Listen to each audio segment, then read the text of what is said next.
Paulson, we're having problems hearing you. Yeah. Okay. Good. But the gentleman from Massachusetts, Mr. Lynch. Thank you, Mr. Chairman. Mr. Secretary, I want to go back to the line of questioning suggested by Mr. Jordan of Ohio.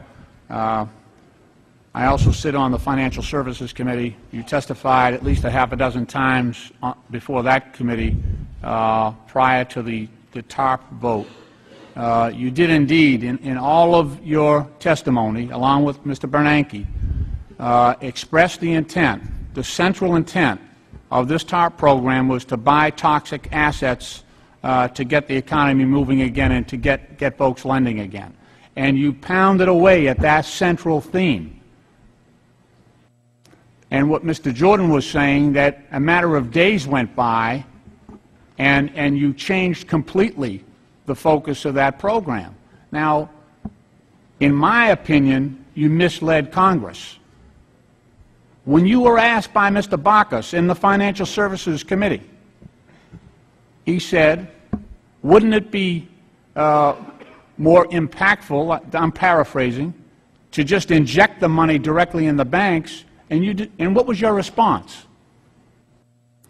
I believe I said right there that... You said that wouldn't work. You dismissed that. You dismissed that in open committee. Right. Which led members of Congress to believe that you weren't going to do that. Now, hear me out. If you had come up here with Mr. Bernanke and said, I got a plan, I want to take $800 billion in taxpayer money, and I want to give it to my pals in the 9 biggest banks of America, how many votes do you think you would have got up here? And that's why I believe you have misled Congress. Let me ask you something else. This conversation that you had a conversation December 22nd, I believe it was, with Mr. Lewis. According to his testimony, you were on a bike ride. And he says that you spoke to him.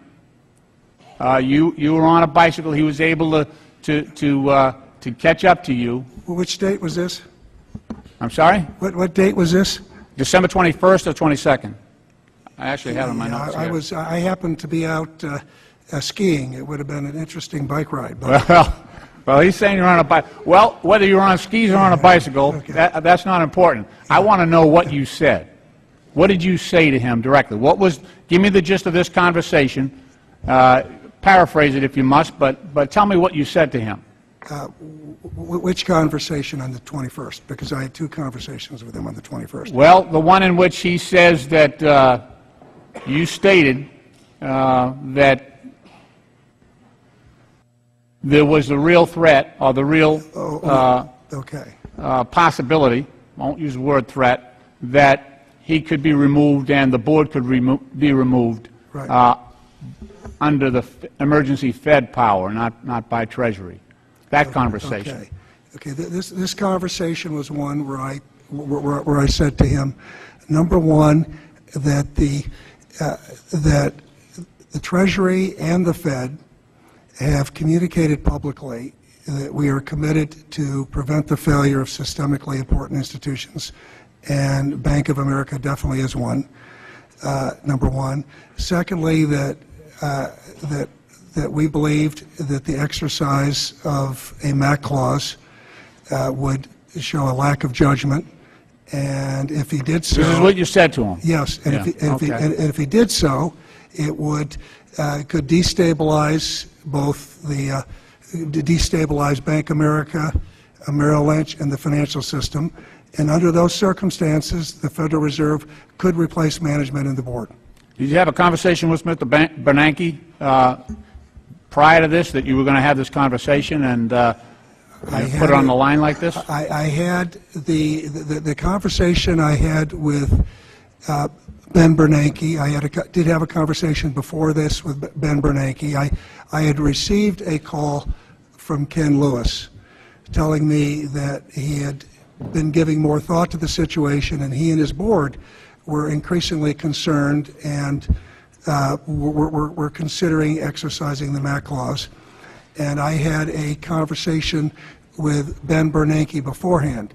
But I will say to you, I had had so many conversations with Ben Bernanke, I have a trouble distinguishing one call from another. And the call I had with him was not one where we're saying, now let's get our script down.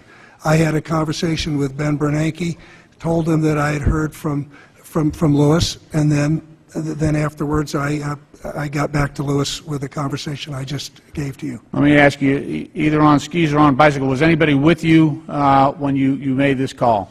I made the call I made the call from my living room in a ski cabin in Colorado. And there was nobody else in the room at the time? Unless one of the kids were running through or one of the grandchildren, but other than that, I think I was by myself. All right. My time has expired. I yield back. Oh, thank you very much. I now yield to the gentleman from Florida, Mr. Micah. Thank you, Mr. Chairman. Mr. Paulson, you